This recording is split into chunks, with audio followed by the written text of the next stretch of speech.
Now, question 39, we're not really going to talk about interdigital warts because we kind of mentioned it before, so just refer to the previous question. We're going to talk about traumatic ulcers of the sole and foot rot. So, sole ulcers, let's show you one. So this is the sole, the bottom of the foot, touching the ground. It's a lesion in the sole bulb junction, usually nearer the axial than the abaxial side. So I assume this is abaxial, I don't actually remember. And what can happen is you can get a Rusterholz ulcer, which is when the dermis is damaged, so the skin is damaged, leading to a zone with local hemorrhaging and rotting. And it develops because the pressure basically crushes the area and destroys the dermal tissues in the skin region of the sole.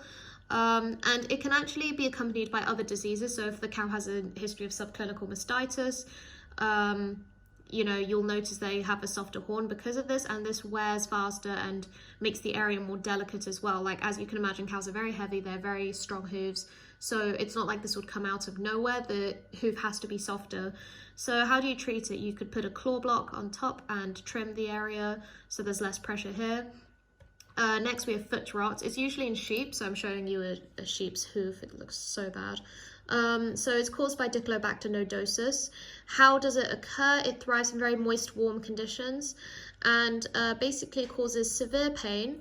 And because of that, the sheep will appear quite lame. It might lie down.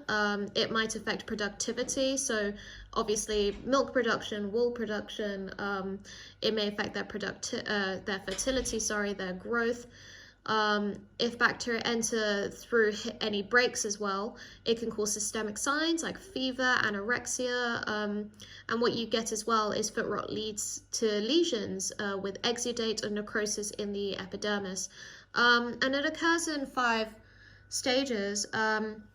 Initially, it won't look as bad as this. It will just be moderate inflammation with some erosion between the claws, but nothing of the skin itself or the horn, as in the hoof horn. And then stage 2 is the skin between the claws will inflame.